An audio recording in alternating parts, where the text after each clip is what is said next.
Introducing the Fungira Region, a brand new Pokemon Fakemon region based on the world of Super Mario. Now this region is created by LimeDida and I've linked their YouTube down in the description below. Before we get into the starters, you have to choose your character and you can choose between either Charlie or Sam. Now these are based on the Mario and Peach voice actors Charles Martinet and Samantha Kelly. Once you've chosen your character, let's jump in and check out the first starter Pokemon, which is Hot Stomp, the pure fire type Pokemon. Obviously based on a mushroom, which is very famous within the Super Mario world. I love that it's got little flames on its feet as well, which definitely fits the name Hot Stomp. It evolves into Shroom, which is now kind of a lot more humanoid. It's got arms as well, and we can see the fire has moved from the bottom of its feet to its arms, but also its chest as well. Now, as well as the mushroom, it's also based on Toad, which we can definitely see particularly in the head of the Pokemon here. And then lastly, it evolves into Pyromic, which now also combines Toad with Mario. We can definitely see the fire helping to create that Mario look. We've got the hands, but we've also got the trademark mustache as well. Still got elements of the Toad that we see in the early evolutions, like on the hat, but also the shoulder pads as well. Now, before we get into the next starter, this region's a little bit different. Instead of having the traditional 3-starter Pokemon of Fire, Grass, and Water, this only has 2-starter Pokemon to choose from. Now, it's a lot more like Pokemon Let's Go Pikachu and Eevee, where you can choose either Pikachu or Eevee as your starter. You can choose either Hot Stomp or you can choose Sporette as your starter. So this is Sporette, the pure fairy type Pokemon, and this is based on Toadette. It evolves into Fungira, and like the previous starter, we could see that becomes a little bit more humanoid in the middle evolution, and that's the same here as well. Not just a little toadstool kind of look, and now it's got a full body with some arms as well, which I think are kind of hidden underneath here, but this is now based on Peachette. I love the little pink bow that it's got on it as well. That looks really nice. And then lastly evolves into Mycelia, which is of course based on Princess Peach. Definitely looking a lot more humanoid and very feminine as well, but definitely has those Peach characteristics, like it's got the long hair and the smile and the pink coloring and the love hearts and all that sort of thing. Now that we've seen our 2 starters, let me know down in the comments which one you're going to choose, and let's move on to some more Pokemon.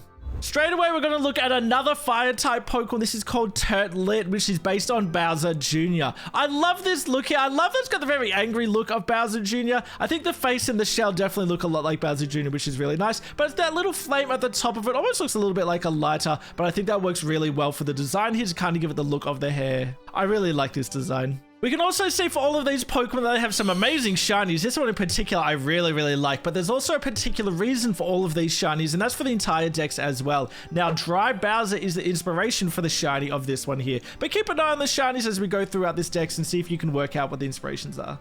It evolves, of course, into our Bowser-based Pokemon. This is Scored Choice, so this is looking very large now. It almost kind of looks like a bit like a lion, having that flame all around the face. It's got like a bit of a mane going on there, which looks really nice. Got that classic Bowser spiky shell, which is very green. I like how it's got the big claws and everything as well.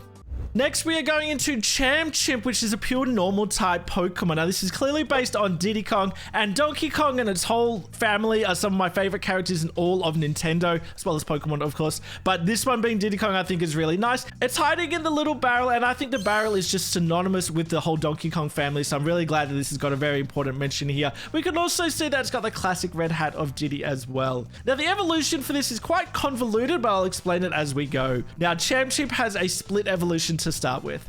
So the first of the split evolution is Krang Kong, the pure normal type, of course, based on Cranky Kong. I love that Diddy Kong, who's little and young, evolves into something very old in Krang Kong. I think it's got the classic Cranky Kong beard going on, which I think is awesome. And it's even got a little bit of a walking stick for Cranky Kong as well. And that walking stick is actually part of the barrel that has broken off. The barrel is going to be really important throughout all of the lines of this family here. It also looks very grumpy and very cranky, as Cranky Kong does as well. Now, the alternative split evolution from Krang Kong is Baboonior, which is based on Donkey Kong Jr. So now that barrel, instead of hiding upon it, now attaches to its back, kind of like a backpack. And the red hat, we've got that red, but it's become a bit of a strap now to keep the barrel on his back.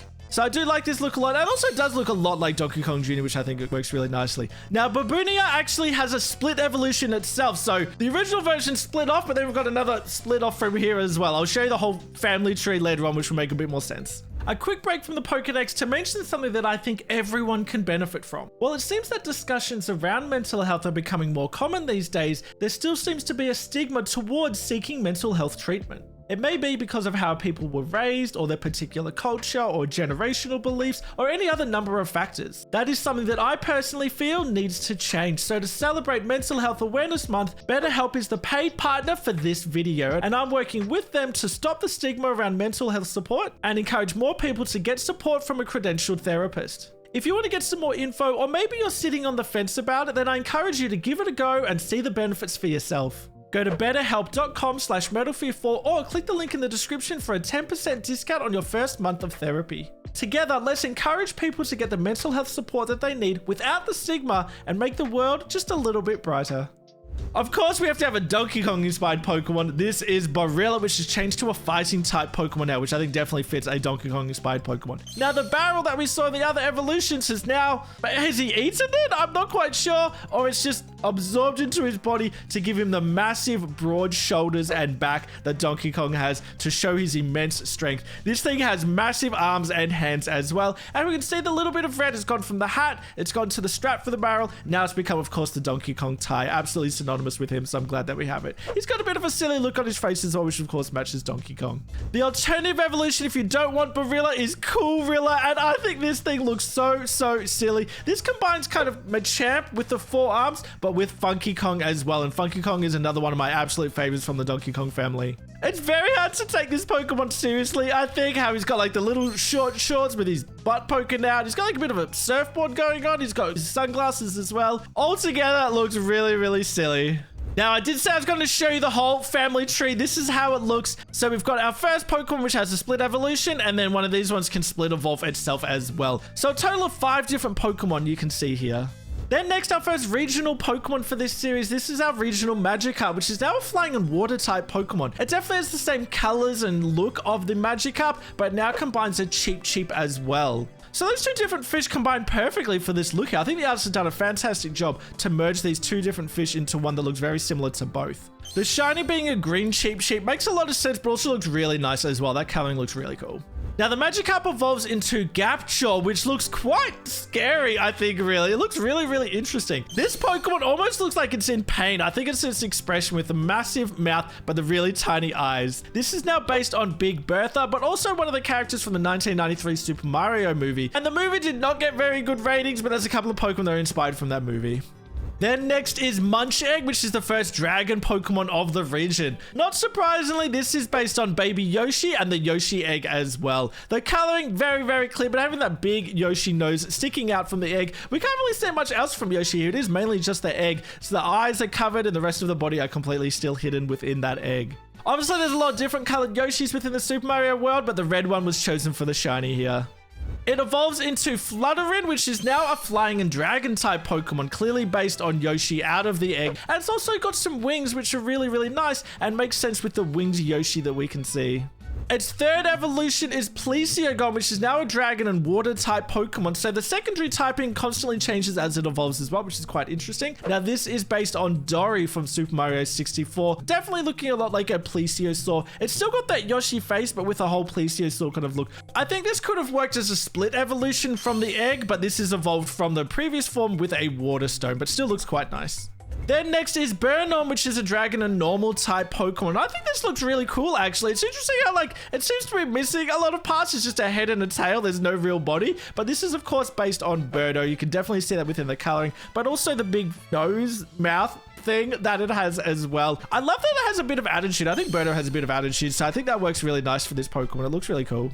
It changes a lot when it evolves, though, into Artillarox, which is now a dragon and steel type Pokemon. It's got the body, I guess, of Birdo, but now its face has become a cannon box instead. Obviously, Birdo is known for shooting out things out of its mouth, so it just turns it into a cannon to get that effect across. I absolutely love the regional version for Voltorb. It's a pure fire type Pokemon. Definitely combines the Voltorb with a Bomb-Omb as well. So I think that coloring looks really nice to sort of fit those 2 together here. And of course, having the fuse on the top of it. And then evolves into our regional Electrode, which looks very cool as well. Still keeping that same kind of coloring, but the mustache is the key feature here. This is, of course, based off the King Bomb-Omb, and we can see that fuse is no longer a little piece of rope or wire. It is now exploding, and there's fire coming out the top of it. And it's a fire type, so that makes sense. Then next we have Ninbit, the pure dark type Pokemon. Now this is based on Ninja, and I do love that its mask and eyes are kind of combined together. I think that's a kind of interesting look. I do absolutely love the shiny for this. Definitely more matching than Ninja, I think, but definitely looks really, really nice. I do love my black shiny Pokemon.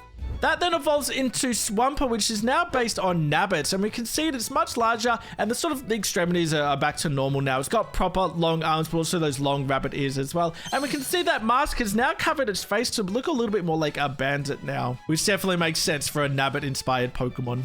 Next is Ghoultour, the pure ghost type Pokemon. I think this looks really, really nice. I like the design for this one a lot. Definitely has a bit of a creepy vibe. I think with the really large hollow eyes, definitely makes it look quite creepy. Now, of course, this is based on Dry Bones, which I think is clear with a skeleton kind of look and the coloring for this Pokemon here. Thinking of this kind of Pokemon in particular, I think a lot of the designs here would be really cool if we had some cries that match some of this. I think some of the iconic noises and sounds that the characters from the Super Mario world make would be really cool for some of the cries of these Pokemon.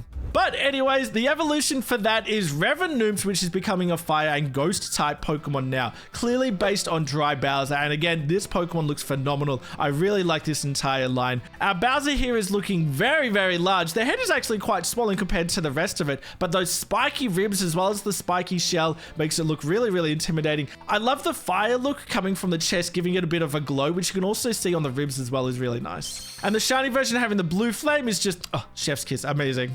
Then next we have Inkhalopod, the pure water type Pokemon. Now this Pokemon doesn't evolve, but I don't think it needs to. It looks really, really large on its own. It almost looks like it's muscly. It's got some pecs going on from some of those tentacles, which is really interesting. Now this is based on Blooper, and I think it fits Blooper really, really well. It's got the really large head, but I like that sort of black design around the eyes as well, which definitely do match the Blooper.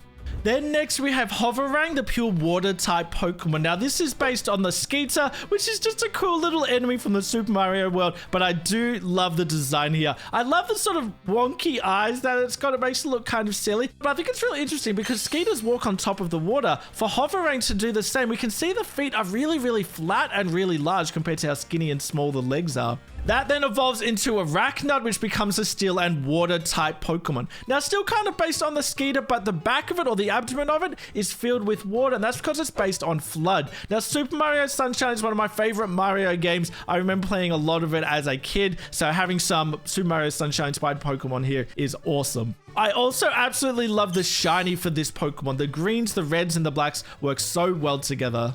Then next, another Pokemon that doesn't evolve, which is Fishhook. It is a ghost and water type Pokemon. This is based on Fishbone, but I think the design of it's changed quite a lot. Obviously, Fishbone is just the skeleton, so making it into a Pokemon like this almost makes it look like it's turned into a weapon, but still has the bony look, which I think is really, really well done. Looks very spiky and does look very, very dangerous. Then next we have the fossil Pokemon for the region. This is Yolvi, the pure ground type Pokemon. Now this looks really strange, and that's because it's inspired by the original Yoshi from the 1993 movie, which doesn't look anything like Yoshi at all. It just looks like a dinosaur. So that was the inspiration for this fossil type Pokemon, which I think is really cool. It definitely looks very smooth and looks kind of strange, but I do love that the shiny is the original green Yoshi coloring. Then next we're going to go into the 3 legendary Pokemon for the region, and the first one is Sandix, the pure fire type Pokemon. Now, I was talking about Super Mario Sunshine before. If you've played Sunshine, you know who this is. This is, of course, based on the Sandbird, which is a very iconic but also a very difficult level within Super Mario Sunshine. So it makes sense that that becomes a legendary. One, because of how difficult the level is, but also to the size of the Pokemon, or the size of the Sandbird, which is very, very large. Now, although the Sandbird is completely made of sand, we can see that this is just a pure fire type Pokemon. It's also loosely inspired by Phoenixes as well, as you can see with the shiny version, but it does have a big flame on the tail, which of course the Sandbird didn't have. Then next we have Waimp, the dark and fire type Pokemon. Now this isn't the legendary Pokemon, but it does evolve into a legendary. But first we'll look at Waimp, which is now based on Wapeach. Definitely looking very impish, very mischievous, very cheeky, but of course has the really long hair like we have in Wapeach as well. Now that evolves into Infernape, which is our second legendary Pokemon for the region. This is a dark and fire type Pokemon. It's interesting that it does look so evil, but does have a really long feminine look for the hair, I think. This is based on Bowsette. While Bowsette does look very evil, it doesn't look as demonic and like a monster like this design here. The blacks and the reds work really well together, where we can see the shiny version has got like the original Bowser coloring for the shiny, which I think works together really well too.